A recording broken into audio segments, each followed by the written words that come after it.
Semua orang sukses memiliki karakter untuk terus belajar, memperluas wawasan, serta berpikiran terbuka. Di program Unlock with Billy Boon telah hadir narasumber-narasumber yang menginspirasi, membuka, dan mengunlock pemikiran kita semua. Pada episode kali ini, saya ingin mengajak kalian untuk melihat peta dunia usaha Indonesia dan bagaimana membuat brand kita, brand lokal, go global. Selamat terinspirasi. Selamat malam semuanya, welcome di Unlock with me, Billy Boon. Seperti biasa, pada malam hari ini akan ada dua narasumber inspiratif yang akan berbagi ke kita semua.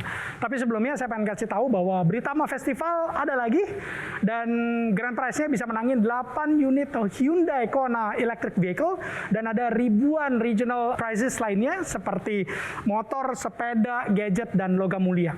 Programnya berlangsung sampai dengan Desember 2021.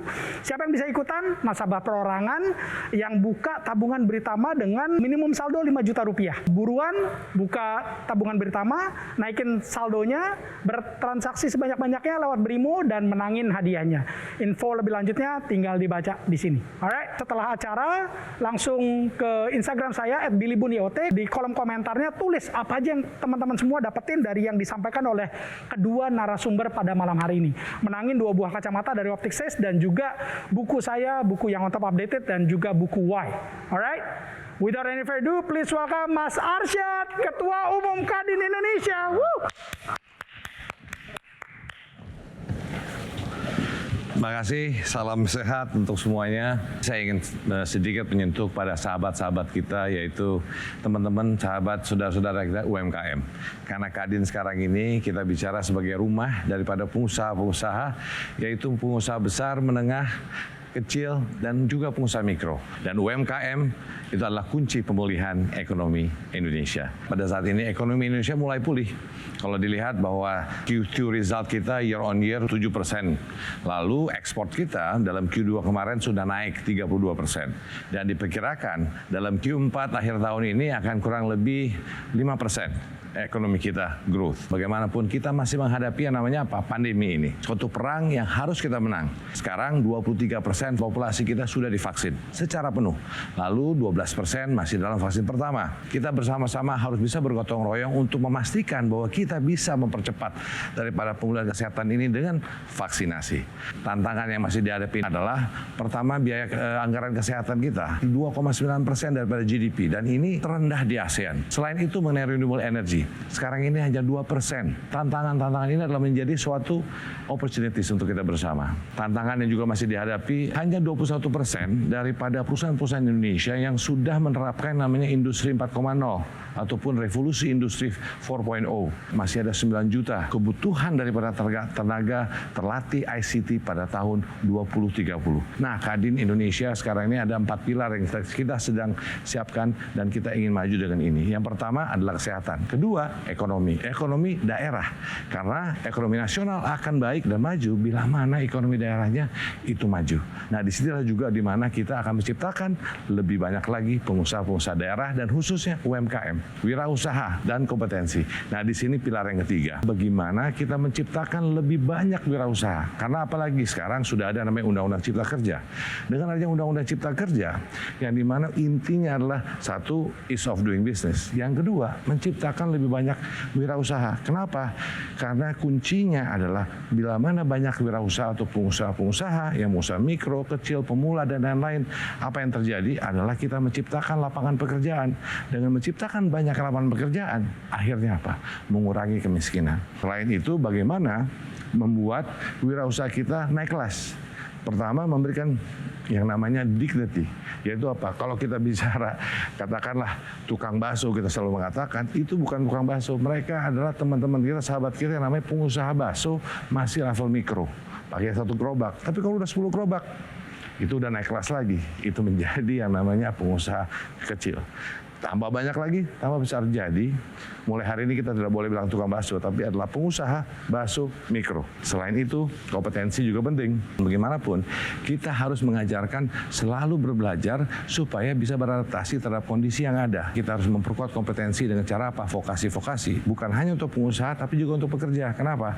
Kalau kita bicara revolusi industri 4.0, ke depannya, bagaimana nanti digitalisasi yang terjadi. Jadi teman-teman kita yang bekerja harus kita reskilling, harus kita upskilling. Selain wirausaha biasa, yang juga kita harus dorong adalah namanya wirausaha sosial, social entrepreneurs ataupun social enterprise.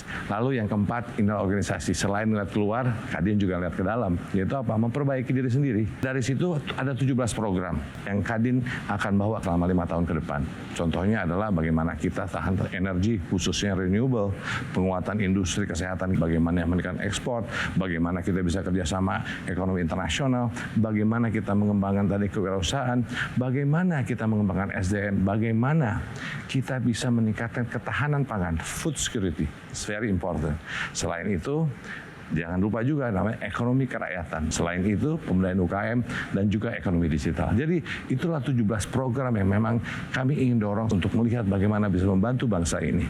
Lalu kita juga bisa melihat beberapa sektor strategis yang siap tumbuh untuk menghasilkan investasi. Nah, ini kita lihat cuplikannya adalah dari mana kalau kita anggap sebagai global demand. Nah, global demand ini sekarang ini global demand yang disuplai oleh negara China. Nah, kita lihat itu menjadi potensi untuk kita. Contohnya pada saat ini apparel, misalnya baju-baju dan semuanya. Nah, selain itu yang bigger pie lagi apa? Kendaraan bermotor dan lain-lain. Itu apa? Electric vehicles. Nantinya apalagi mineral kita ada. Mau orang mau bikin teknologi silakan, tetapi ujung-ujungnya teknologi apapun memerlukan mineral dan itu ada di Indonesia. Nah, ini adalah sektor-sektor strategis yang siap tumbuh untuk menghasilkan investasi. Tahun 2020 waktu ekonomi Indonesia kontraksi 2%, apa yang terjadi? Yang namanya ekonomi digital tumbuh 11% lebih. That's marvelous, amazing. Nah, ekonomi digital bisa menciptakan lapangan pekerjaan, bisa 50 juta pekerjaan di 2025. Dan apalagi industrinya bisa 30 miliar dolar. Ekonomi digital juga membuat yang namanya kesetaraan sosial dan juga untuk daerah. Kenapa? Kalau bicara market, sekarang jualan di Pekalongan, jualan batik. Kalau masuk ke e-commerce, sekarang bisa tetap di Pekalongan, tapi bisa apa? Bisa jualan di Jakarta, Jawa, malahan ASEAN, bisa diekspor. Nah, ini membuat suatu kesetaraan. Selain itu juga bicara kesetaraan gender, kesetaraan inklusi keuangan, dan juga kesempatan bekerja. Dengan adanya banyaknya yang namanya perusahaan digital yang sudah besar, yang sekarang menjadi terkenal. Nah, ini juga menarik investasi global masuk ke Indonesia. Jadi ini adalah peluang-peluang ekonomi digital yang ada di Indonesia. Apalagi populasi kita yang namanya the young demography. Indonesia juga menghadapi hambatan untuk meningkatkan digitalisasi ini. Jadi tadi potensinya, sekarang hambatannya. Kalau kita lihat, dibandingkan negara-negara lain, China, Amerika, Singapura, South Korea, semuanya, Indonesia itu masih 21%. Masih kecil. Upaya untuk meningkatkan digitalisasi terhadap industri revolusi 4.0, kenapa ada menjadi hambatan? Kenapa tidak bisa cepat? Karena masalah pertama, kurangnya bakat digital. Perubahan budaya, pola pikir, itu satu hal lagi. Belum lagi mengenai integrasi daripada teknologi informasi yang belum memadai. Dan kurangnya juga akses ke penjara teknologi. Nah, selain itu, modal bisnis yang juga belum begitu jelas. Nah, hal-hal inilah yang harus kita lihat dan bagaimana hambatan ini bisa kita masuk menjadi suatu opportunity bagi kita semua. Balik lagi saya mengatakan bahwa UMKM berperan penting dalam perekonomian Indonesia. Ekonomi dunia atau setiap negara itu bila mana UMKM yang kuat, negara itu ekonominya kuat. Dari data yang ada, jumlah UMKM kita adalah 60 jutaan. Dan itu berkontribusi terhadap 60% daripada GDP dan menyiapkan lapangan pekerjaan mungkin sampai 90% lebih. Nah, peluangnya kalau dilihat dari sisi bagaimana UMKM Indonesia sekarang, the small medium enterprises dibandingkan negara-negara lain seperti Malaysia, Singapura dan lain-lain, kita lihat di Indonesia itu masih sangatlah kecil. Jadi bagaimana kita bisa membesarkan yang namanya UMKM kita, itulah tanggung jawab kita bersama. Dengan demikian harapannya bahwa semua ini bisa membuat peluang pertumbuhan UMKM kita meloloskan mereka ke tingkat berikutnya. Jadi ini namanya naik kelas. Nah, apa? Bicara pertama, lingkungan bisnisnya sendiri. Ya, tingkat ini formalisasi. Nah, sekarang tapi dengan Undang-Undang Cipta Kerja, khususnya ada OSS. Sekarang kita cuma bisa tik-tik-tik. Dengan begitu saja kita bisa buat suatu perusahaan. Itu apa? Sudah ada nih infrastrukturnya untuk mempermudah. Karena tadi lagi pemerintah ingin lebih banyak lagi pengusaha. Lalu akses kepada pasar. Nah dengan adanya digitalisasi dan lain-lain, akses pasar tadi akan lebih besar. Yang juga menjadi tantangan adalah financing. Di sini juga banyak teman-teman kita coba breaking this financing intervention. Kenapa? Masih kurang lebih 60% daripada usaha mikro di Indonesia tuh masih unbankable or non-bank. Jadi inilah yang harus kita buat dari informal menjadi formal.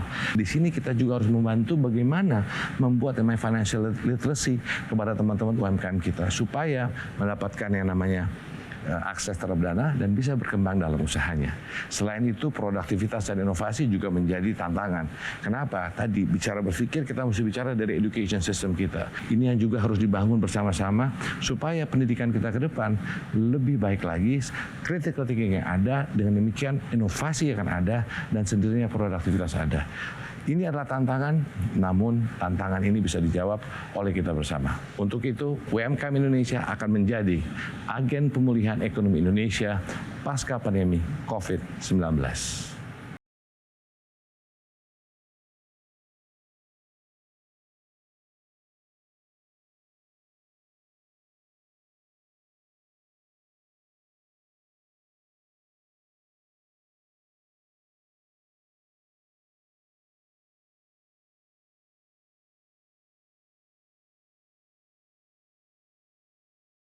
Tuh eksklusif. Kadin tuh bos-bosnya Kadin, pejabat-pejabatnya memang ya pengusaha-pengusaha besar yang memang ngelobi-lobi pemerintah. Ya kita mah pengusaha-pengusaha kecil nggak bakal dipikirin lah sama Kadin.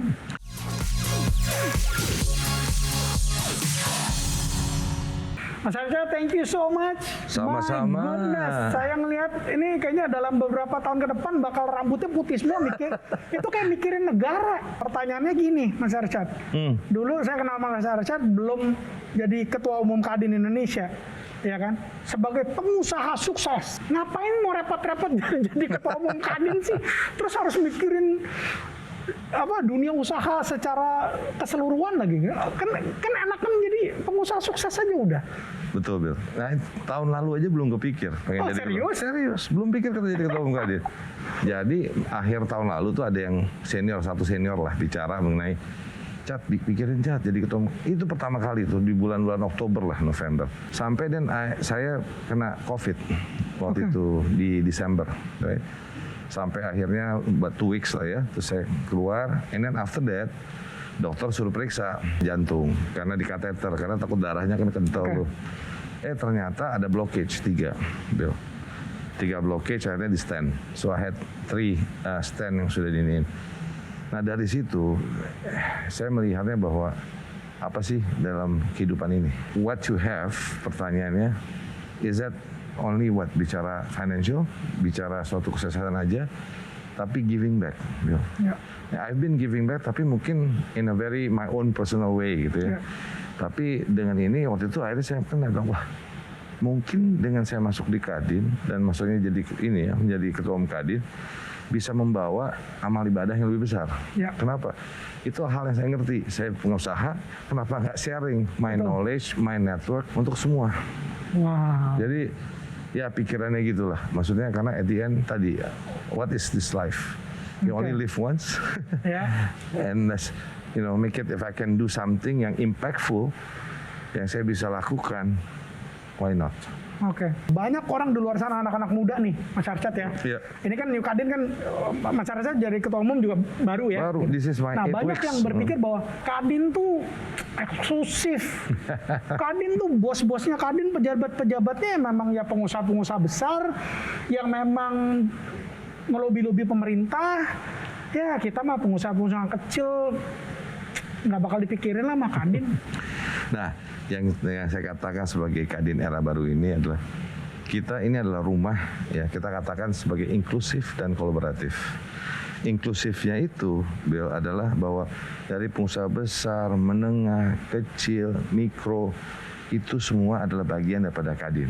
Ya, itu jadi rumah bersama kita, itu inklusif dan menjadi fasilitator untuk semua industri. Nah, jadi Kadin yang inklusif. Nah, lalu kita katakan juga Kadin yang kolaboratif. Bill. Nah, kolaboratif ini adalah dari kata-kata gotong royong juga nih. Nggak bisa sendirian Nggak bisa sendirian. Ini bagaimana kita berkolaborasi antara pengusaha besar dengan pengusaha kecil, ya, antara pengusaha itu diwakili Kadin dengan pemerintah, apakah itu pemerintah pusat, provinsi, kabupaten kota, dengan juga saya katakan stakeholdersnya juga adalah pekerja, itu partner juga. Kita nggak boleh cuma bicara mengenai gaji atau UMR lah gitu kan. No, it has to be partnership.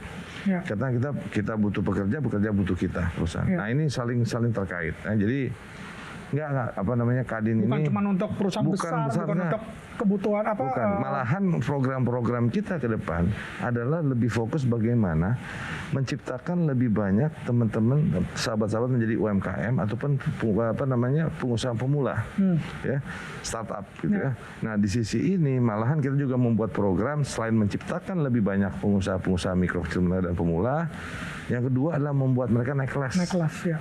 Itu penting. Oke, nah kalau pertanyaannya gini, di luar sana yang mungkin udah langsung nge-google Mas Arsyad nih, wah, pengusaha sukses segala macam. Sekarang ketua umum Kadin pengennya Kadin baru, gitu kan, yang barusan dijelasin. Mas Arsyad gimana bisa memimpin Kadin kalau nggak pernah jadi UMKM? Nah itu gimana tuh? Orang melihatnya saya udah ngeliat besarnya, nggak melihat how I started. Mulai dulu bekerja, and then I started my business. Pelan-pelan dibilang sukses nggak juga, pernah hilang duit. Jadi ya pernah kan, ya memulai usaha semua kecil gitu. Pernah. Orang-orang taunya gede aja. Udah ada ya, karena udah kelihatan udah gede aja kan. Tapi nggak tahu prosesnya itu juga panjang. Gagal gitu. juga banyak. Gagal juga, Bill. That's part of being, saya kata ketangguhan kita itu datang dari suatu proses kehidupan. Dan saya percaya dengan itu. Makanya leadership saya, when I look at it, saya bilang apa ya? Saya katakan ASA, A-S-A. Apa tuh? A-nya authenticity, authentic. Oke. Yang S-nya spiritual, A-nya lagi agile. Nah, kalau nama authentic itu adalah bagaimana kita being ourselves, diri kita sendiri lah. Ya kan capek kalau kita nggak being ourselves. So if you be yourself as a leader, di situ then you can be truthful and your energy of positive energy ada. Ya kan? Nah, spiritual karena you have to have values sebagai seorang leader. Values apa? Integrity, I believe in unity and diversity. Saya percaya dengan teamwork. Bila mana ini disatukan, perbedaan itu penting. Jadi Bhinneka Tunggal Ika nih. That's where, Nah, itu very values ataupun spiritual values yang ada di kita. Mana baik atau tidak. Lalu the next I, agility. Kenapa? Apalagi lagi dunia begini, kita harus bisa beradaptasi. Dan kita harus be inovatif, jadi memikirkan out of the box gitu ya. Leadership itu yang saya pikir adalah kunci. Tadi Mas Arsyad juga bilang nggak boleh lagi bilang tukang bakso ya? No. Pengusaha bakso mikro. Yes, kita mesti memberikan dignity supaya bangga. Anaknya pun pulang, wah papa saya itu pengusaha bakso. Saya bukan tukang bakso, saya pengusaha bakso mikro. Yang hopefully suatu hari bisa jadi pengusaha bakso besar. Itu kan pengusaha naik kelas ya. Di masa pandemi saat ini. Masih banyak yang uncertainty kan. Nah, kalau anak-anak muda yang belum memulai usaha, tadi kan juga Mas Arsyad bilang kan, Kadin ini pengennya melahirkan lebih banyak lagi pengusaha pemula gitu. Apakah saat yang tepat nih untuk sekarang mereka memulai usaha, Mas Arsyad? Atau lebih baik mereka upgrade skill mereka dulu atau gimana? Gini loh. Kalau saya ngelihatnya tuh there is no always the right time. Jadi kapanpun is the right time. Tapi untuk menyiapkan ke sana jangan sembarangan. Pertama mesti milih usaha sektor mana. Kita mesti tahu juga dong mana yang menjadi ada opportunity di situ, yang ada peluangnya gitu kan. Jadi nggak sembarangan main hantem aja gitu, nggak juga harus lihat itu. Nah dari situ, udah ketemuin orang-orang yang sudah dalam industri itu. Nanya, jangan malu, gitu, tanya aja. Nah dari situ juga berkomunikasi. Bagaimana itu kan akhirnya jadi membuat jaringan. Ya kan, you learn from ini satu persatu dan semuanya. Jadi saya bilang there's no always the right time, it's always right when you are ready. When you are ready tadi, do your homework first, barulah mulai. Oke, pertanyaan terakhir dari saya, Mas Arsyad. Sebagai Ketua Umum Kadin baru dan tadi udah punya visi, seberapa pede bahwa dunia usaha di Indonesia akan terbang? Dan kenapa pede? Pertama, harus pede. Kenapa?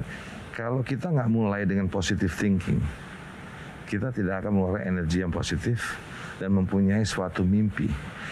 Sesuatu itu mulai dengan mimpi dan how to go there. Jadi buat saya kita harus punya optimisme. Ya. Nah, saya yakin kenapa bisa sangat positif juga bahwa kalau kita lihat inovasi teman-teman yang ada ya sekarang ini, bagaimanapun kita punya inovasi teman-teman. Yang kadang-kadang kurang itu hanya apa pendanaan, di opportunity ya untuk berkembang gitu. Inovasinya cukup, cuman ya lebih banyak yang berinovasi lebih baik gitu kan. Nah jadi I believe Indonesia ini negara yang kaya dan negara yang memiliki kekayaan alam dari mulai mineral, bicara ke laut, bicara pertanian, bicara semua. Jadi and we have a population of 260 juta with young demography. Dan apalagi sekarang udah undang cipta kerja, OSS gampang bikin PT segala macam, bisa satu pemegang saham cukup gitu kan. Nah ini kan membuka supaya masuk dari membuat ke formal supaya bisa akses pada dana. Nah disinilah nanti Kadin hadir, kita akan buat namanya Innovation Hub. Nah Innovation Hub ini adalah mungkin satu yang mencontohkan bagaimana digitalisasi ke depan untuk UMKM. Tapi lain dari situ kita akan buat namanya warung-warung inovasi. Yaitu apa? Kita akan masuk ke bekerja sama dengan rumah-rumah ibadah. Karena apa? Rumah ibadah itu udah pengurus-pengurusnya, udah di mana-mana. Nah kalau kita di situ bisa menjadi innovation center, di situ ngajarin simple sekarang digitalisasi, bagaimana menjadi pengusaha sih? Apa sih mesti dibuat? Misalnya buat perusahaannya, financial literacy-nya gimana? Oh sekarang kan pakai software udah bisa masukin kas keluar masuk, udah keluar PNL-nya dengan murah. Belum habis gitu bicara digitalisasinya, ya financial literacy, digital literacy. Selain itu nanti kalau mau lebih lagi, teman-teman bisa lihat, oke, gimana mau brandingnya? Habis gitu bagaimana untuk bicara ekspornya. Nah ini tahapan-tahapan yang harus ada, yang harus kita berikan, dan ini bukan sendiri. Jadi kita bicara, kita bangun ekosistem. Gotong royong tadi. Gotong royong tadi. Saya sekarang mengatakan satu adalah perang pandemi, satu perang ekonomi. Ada dua perperangan nih, Bill. Kita harus menang dalam perang melawan pandemi. Dan kita harus menang dalam perang ekonomi. Karena seluruh dunia masalahnya sama sekarang, lagi susah. Nah dengan begitu penting sekali untuk menang perang ini. Kayak waktu 1945 merdeka, kita pakai bambu runcing bisa menang. Menangnya kenapa? Karena persatuan, kesatuan. Sama sekarang ini. Yuk kita bersatu, jangan kita dipecah belah, diadu domba. Padahal yang menang nanti negara lain, bangsa lain. Indonesia harus bisa menang. Itu Bill. Saya jadi semakin optimis habis ngomong sama Mas Arsyad. Kita punya ketua umum Kadin kayak begini, optimis kayak begini. Kalau kita sampai masih nggak ketularan juga, keterlaluan nih. Mas Arsyad, thank you so much. Thank you very much. Good luck untuk mimpin Kadin, ngidupin, ngembangin dunia usaha untuk Indonesia dari pengusaha gede sampai dengan ke mikro-mikro ya. Thank you, Bill. Thank you so much. Mari bersama-sama, Bill. Thank you, salam sehat. Alright, that's it perbincangan saya bareng ketua umum Kadin yang baru. Alright, don't go anywhere. Mari kita eksplorasi, mari kita kreasi, dan mari kita berinovasi. Ciptakan dan temukan permintaan baru, dan mari kita tinggalkan persaingan. Sehingga kita bisa berangkat dari lokal to global.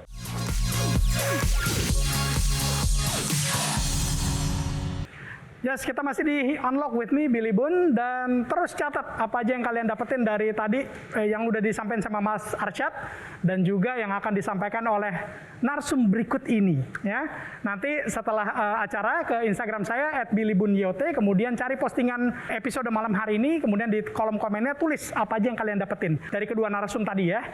Kalian bisa dapetin menangin 2 buah kacamata persembahan dari Optics dan juga 2 buah buku yang saya tulis. Without any further ado, please welcome Mas Reza. Woo! Thank you Mas Bill, thank you tim Unlock untuk kesempatan saya boleh berbagi cerita tentang perjalanan brand kami, Artisan Profesional. Sebelumnya saya menyapa teman-teman yang lagi menyaksikan melalui virtual dan para pemirsa di rumah. Jadi nggak kerasa waktu pandemi sudah berlalu hampir 2 tahun ya. Dan kita melihat ada begitu banyak bisnis yang struggling, yang berjuang untuk tetap hidup. Dan ada juga yang harus mengakhiri perjalanan bisnisnya. Tapi pandemi ini juga menunjukkan ke kita bagaimana kita bisa memberikan semua yang kita punya untuk tetap bertahan. Dan untuk itulah malam hari ini saya akan share tentang dari menjadi baik, menjadi hebat. Good to great. Perusahaan kami, Artisan Profesional, berawal dari sebuah masalah. Partner saya yang kebetulan adalah seorang fotografer, banyak berinteraksi dengan teman-teman makeup artist, dan masalah yang kami temukan waktu itu adalah betapa sulit ya untuk mendapatkan produk bulu mata palsu yang konsisten secara kualitas maupun ketersediaan stok. Dan disitulah mimpi kami dimulai. Saat itu kami mulai dari sebuah kamar kos yang saya ingat betul tidak ada jendelanya, hanya satu lampu yang menggantung yang membantu kami menjalani semua kegiatan operasional kami. Kami mendirikan bisnis ini dengan sebuah visi bahwa kami mau meningkatkan value setiap orang yang berinteraksi maupun terlibat dalam kegiatan bisnis kami untuk sebuah impact, untuk sebuah dampak yang lebih besar. Elevating one's value for a greater impact. Satu fakta yang dengan bangga saya sampaikan di malam hari ini bahwa tahukah kita semua bahwa Indonesia adalah negara terbaik penghasil bulu mata palsu handmade selama lebih dari 20 tahun. Ini sebuah fakta yang mungkin buat beberapa dari kita baru, tapi ini sebuah fakta yang menurut saya sangat membanggakan. Karena tahukah kita semua bahwa untuk membuat sepasang bulu mata palsu ada 14 proses, ada 14 tahapan yang digunakan, yang harus dilalui untuk menjadikan satu pasang bulu mata palsu. Artinya ada 14 orang yang terlibat untuk membuat satu pasang bulu mata palsu. Dan hasil karya kita sudah menjadi komoditi ekspor yang sudah diekspor ke begitu banyak negara. Negara-negara di Asia, Australia, Timur Tengah, bahkan Amerika. Indonesia sudah menjadi langganan produksi bulu mata palsu. Tapi kita punya masalah bahwa kita hanya dikenal sebagai negara produsen. Puluhan juta pasang sudah kita kirimkan ke banyak negara. Tapi kita hanya dikenal sebagai eksportir produk. Waktunya kita menjadi eksportir merek. Waktunya membangun merek Indonesia di kancah global. Waktunya nama kita dikenal bukan hanya sebagai sebuah negara produsen bulu mata palsu, tapi sebuah negara yang menghasilkan produk yang berkualitas dengan merek yang berkualitas. Untuk itulah selama kurang lebih 5 tahun kami membangun perusahaan ini. Kami melakukan cara-cara yang berbeda yang belum pernah dilakukan oleh perusahaan-perusahaan lainnya. Kami punya satu orang les arsitek bulu mata palsu. Mungkin ini posisi yang belum pernah ada di perusahaan lainnya. Tapi ini salah satu kekuatan kami yang menjadikan Artisan Pro jadi perusahaan yang berbeda dengan perusahaan bulu mata lainnya. Selama 5 tahun kami telah menghasilkan 120 desain original. Yang semua desain itu dimulai dari skets tangan yang dilakukan oleh partner saya Reda Velchan. 120 desain dibuat di atas kertas. Dan ini membutuhkan waktu yang tidak singkat. Hampir 3-6 bulan untuk developing desain. Lalu kemudian kami ajukan ke market apakah desain ini jadi desain yang diterima oleh pasar. Dan itu menjadikan perjalanan kami menembus market global menjadi lebih cepat. Karena desain-desain kami belum ditemukan di market sebelumnya. Karena desain kami adalah desain yang berangkat dari eksplorasi yang kuat, pemahaman kepada kebutuhan yang memang dibutuhkan oleh rekan-rekan profesional makeup artist. Lebih dari 2 juta pasang bulu mata Artisan Pro sudah diproduksi dan digunakan oleh profesional makeup artist di banyak negara. Salah satunya yang membanggakan bukan hanya buat kami, tapi buat kita semua. Bulu mata Artisan Pro dipakai oleh Miss Universe. Miss Universe sejak tahun 2017 menggunakan bulu mata palsu dari Artisan Pro. Dan selain itu juga ada banyak artis-artis mancanegara dari Indonesia pun yang menggunakan produk dari desain original Artisan Pro, termasuk profesional makeup artist di Indonesia dan di luar negeri. Tapi ini tantangan buat kita semua rekan-rekan. Membangun usaha itu mudah. Dari tahun 2019, waktu e-commerce booming, begitu gampang untuk membangun sebuah usaha. Tinggal buka toko kita di online, kita jual produk, maka usaha kita sudah berdiri. Tapi kita punya PR yang lebih menantang. Mempertahankan dan mengembangkan usaha adalah perjuangan yang sesungguhnya. Dari sebuah laporan yang saya baca dari Badan Ekonomi Kreatif pada tahun 2019, setelah beragam upaya yang dilakukan, perjuangannya masih tetap sama. Ada 75% usaha yang tidak mengalami peningkatan produksi ataupun mengalami peningkatan produksi, tapi tidak lebih sampai 25%. Selama perjalanan 2016 sampai 2019 Badan Ekonomi Kreatif. Masih ada 62% usaha ekonomi kreatif yang memiliki kesulitan untuk mengembangkan bisnisnya sehingga tidak ada penambahan pegawai. Selain itu juga 83% usaha yang disurvei oleh Badan Ekonomi Kreatif tidak ada ataupun ada peningkatan tapi terbatas hanya sampai keluar kota saja. Ini masalah yang jadi sorotan buat setiap dari kita para pemilik usaha. Membangun usaha itu mudah, mempertahankan dan mengembangkan usaha adalah perjuangan yang sesungguhnya. Dari cerita perjalanan kami di Artisan Pro, ada beberapa masalah yang kami temukan. Yang pertama, kita punya kompetitor yang dengan mudahnya meniru produk-produk baru yang kita hasilkan. Ini sebuah mentalitas yang harus kita berantas. Bahwa berhentilah menjadi peniru. Waktunya dari sekedar menjadi negara produsen, waktunya kita menghasilkan desain-desain yang baru, karya-karya yang baru, agar tidak ada lagi produk-produk peniru yang hanya mau mencari keberhasilan cepat. Tapi ini jadi masalah utama yang seringkali kita hadapin, terutama di Indonesia. Yang kedua, kita berhadapan dengan stok yang bisa dibilang stok mati. Ada minimum produksi yang harus kita kejar agar produk kita bisa tercipta. Tapi seringkali karena analisa yang tidak tepat, seringkali karena persiapan yang kurang, akhirnya kita harus berhadapan dengan stok mati. Tempat di mana modal usaha kita terparkir di situ. Dan ini jadi masalah yang umum seringkali ditemukan di para pemilik bisnis. Dan masalah yang ketiga adalah tren produk menurun.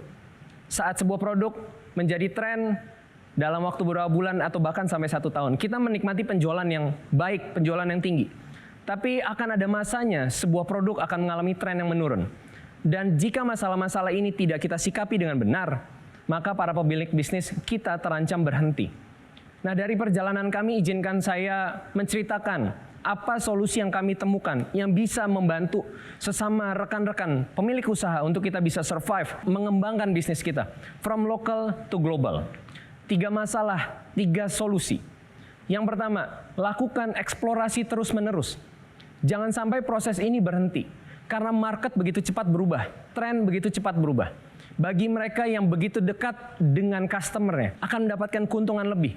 Karena mereka akan selalu mendapatkan insight-insight yang baru, yang akan membantu mereka untuk menghasilkan produk yang bukan hanya bisa bertahan, tapi bisa menembus market-market baru. Untuk itulah eksplorasi penting buat rekan-rekan pemilik usaha. Jangan pernah berhenti eksplorasi. Yang kedua, yang harus kita lakukan adalah kreasi. Saya boleh bilang bahwa Indonesia adalah negara yang kreatif. Orang-orang kita kreatif sekali. Selama pandemi, banyak yang mengalami PHK. Tapi saat yang sama, ada begitu banyak usaha baru yang muncul. Tapi saya ingatkan untuk kita semua rekan-rekan, jangan hanya berhenti membuat ide. Mari kita berkreasi, wujudkan ide kita. Tidak apa-apa untuk gagal. Yang penting kita menghasilkan kreasi yang sebanyak-banyaknya. Biar kegagalan kita menjadi evaluasi buat kita. Produk mana yang jalan, produk mana yang tidak. Tapi jika kita hanya berhenti di ide, dan kita tidak melakukan kreasi, maka kita sudah gagal. Dan yang terakhir, satu hal yang penting yang harus kita terus-menerus lakukan. Kalau kita mau berubah jadi good to great, dari lokal menjadi global. Inovasi. Mari kita berhenti jadi negara yang hanya melihat apa yang berhasil di negara lain, lalu kita buat di negara kita sendiri. Kenapa tidak kita menghasilkan inovasi-inovasi yang berasal dari tanah air kita sendiri? Kenapa tidak kita melakukan inovasi-inovasi yang bisa menembus market global, yang membuat negara-negara lain takjub dengan kemampuan kita? Kalau bulu mata bisa dihasilkan dari 14 proses dan sudah dinikmati oleh banyak negara, saya rasa akan lebih banyak lagi produk-produk yang kita bisa ciptakan dengan keunggulan kita dan diterima oleh market global. Sebuah quotes yang saya temukan dari seorang penulis buku dengan judul Blue Ocean Strategy. Ciptakan dan temukan permintaan baru dan tinggalkan persaingan. Mari saya ajak kita sama-sama, para pengusaha muda Indonesia, untuk kita berhenti saling sikut-sikutan, untuk kita berhenti melihat desain apa, produk apa yang diciptakan oleh kompetitor lalu menirunya. Tapi mari kita eksplorasi, mari kita kreasi, dan mari kita berinovasi. Ciptakan dan temukan permintaan baru, dan mari kita tinggalkan persaingan. Sehingga kita bisa berangkat dari local to global, dari good to great. Dan pesan dari saya, go big or go home. Sekian, terima kasih.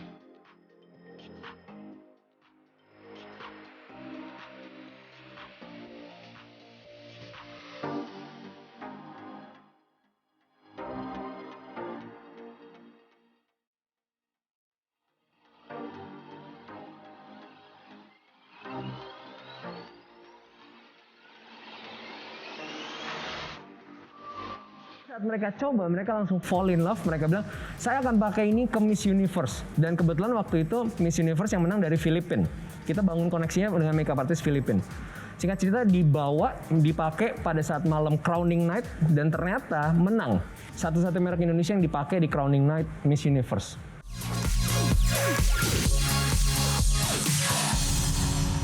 Mas Reza, thank you so much udah berbagi, udah sharing. Gokil, semangat banget ya. Harus go big or go home. Yes. Dari lokal harus bisa global ya. Yap, betul. Oke. Tapi ini saya yakin banget jutaan yang nonton kita, anak-anak muda seluruh Indonesia. Oh, ini founder CEO-nya Artisan Pro, bulu mata profesional gitu kan. Cowok ternyata. Yeah. Kok cowok bisa ngelihat opportunity ke bulu mata gitu. Emang pakai bulu mata sekarang? Enggak. Ini original, Mas. Ini original. Dari yang atas langsung. Oke. Nah, gimana ceritanya? Iya. Oke, ini pertanyaan yang sangat sering ditanyakan. Tapi sebenarnya kita melihatnya target market utama kita kan professional makeup artist, Mas. Iya. Jadi wanita itu yang dipakein end usernya gitu. Jadi memang target kita ke professional makeup artist dan mereka kan dari semua gender. Gitu, pria wanita. Nah, kalau kenapa pria gitu? Karena kebetulan saya punya partner yang juga fotografer dan dia yang pertama kali. Dan cowok juga kan? Cowok juga. Oke. Karena dia yang pertama kali menemukan permasalahan ini. Gitu. Dari hasil ngobrol dan akhirnya ya udah kita melihat ada peluangnya. Dan dia juga sebagai fotografer, dia banyak interaksi dengan makeup artist. Jadi insight-nya dapat dari sana. Jadi sebenarnya bukan masalah gender, tapi siapa yang punya insight yang kuat tentang industri yang kita mau masuk. Oke. Di Artisan Pro sudah bikin 120 desain. Iya. Bulu mata sampai segitunya ya? Iya. Desainnya beda-beda ya? Iya. Sebenarnya banyak banget possibility desainnya. Karena kan mata kita aja kan dari ujung ke ujung, kita bisa bikin panjang di tengah, panjang di belakang, panjang di depan, panjang di ujung sebelah sini. Jadi possibility macam-macam. Dan sebagai informasi aja ya, kita itu kan suka look yang bold.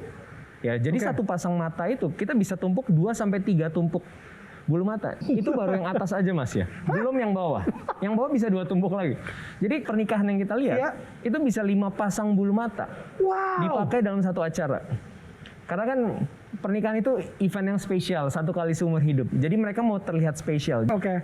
Nah, kalau Artisan Pro udah ngedesain 120. Ya. Dan tadi ngakunya adalah kita tidak niru. Ya. Original design sketching sendiri. Ya. Ya kan? Inspirasinya dari mana? Dari insight dengan teman-teman makeup artist. Jadi itulah kenapa yang saya bilang eksplorasi harus jalan terus. Kita ngobrol terus, Mas. Karena tren ini kan berubah. Ya. Jadi contohnya kemarin sempat ada tren makeup look dari Thailand, makeup look foxy eyes dan lain sebagainya. Nah, dengan kita ngobrol sama teman-teman makeup artist kan, oh kok saya nggak ketemu bulu mata yang seperti ini ya? Nah, kita buat desainnya. Ini PR-nya jadi buat pengrajin kita yang di Purbalingga tempat produksi kita. Mereka harus kembangin from zero gitu kan, dari nggak ada, dari gambar sampai jadi. Nah, PR-nya di situ, Mas.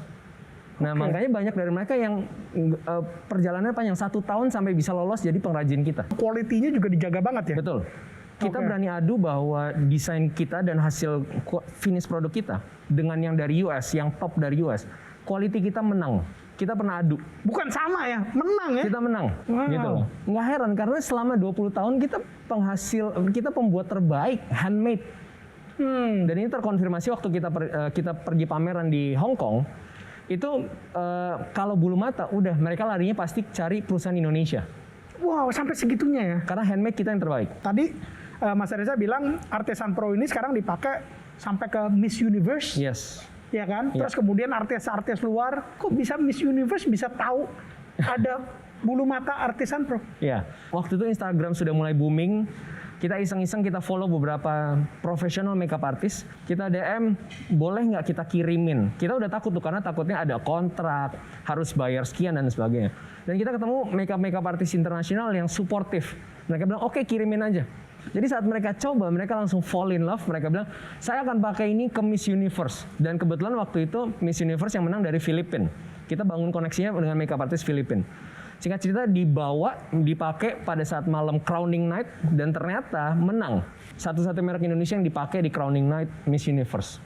Oke, nah ketika pandemi sejak tahun lalu ya. Ya. Apa yang dilakukan sama Artisan Pro? Begitu lockdown, tidak ada acara, tidak ada event offline, semua lock. Oh, kawinan, yang ke kondangan gitu-gitu semuanya. Semua drop. Oke. Dan sedihnya lagi termasuk internasional.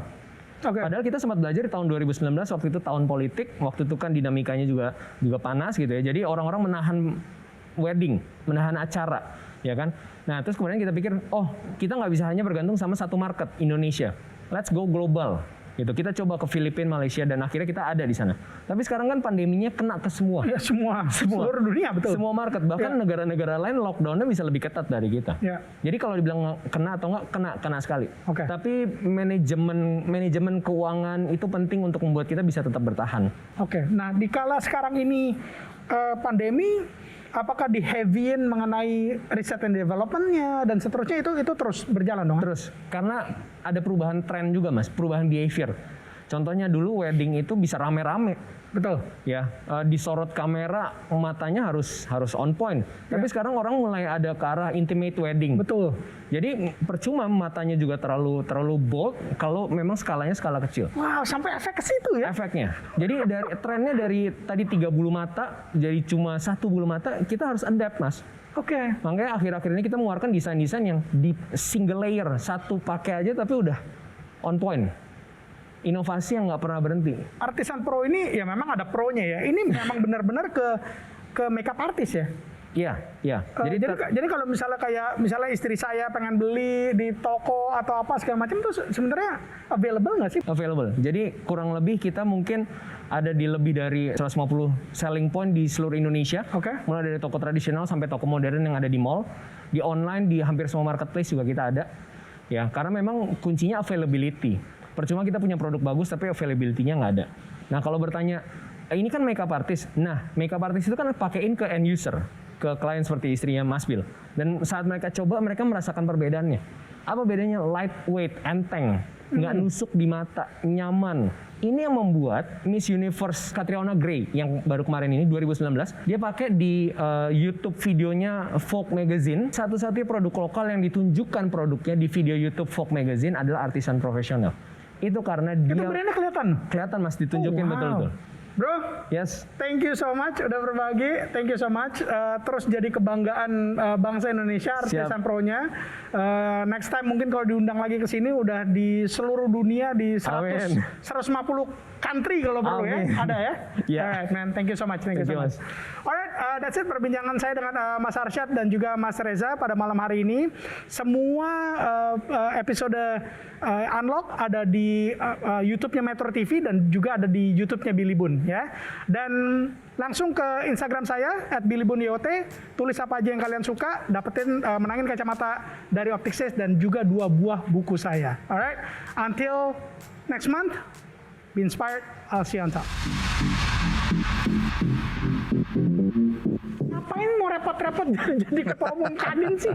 Kan enakan jadi pengusaha sukses aja udah. Betul, Bill. Nah, tahun lalu aja belum kepikir. Oh, serius? Belum pikir kita jadi ketua umum Kadin. Oh ini founder CEO-nya Artisan Pro, bulu mata profesional gitu kan. Cowok ternyata. Yeah. Oh cowok bisa ngelihat opportunity ke bulu mata gitu. Emang pakai bulu mata sekarang? Enggak. Ini original mas.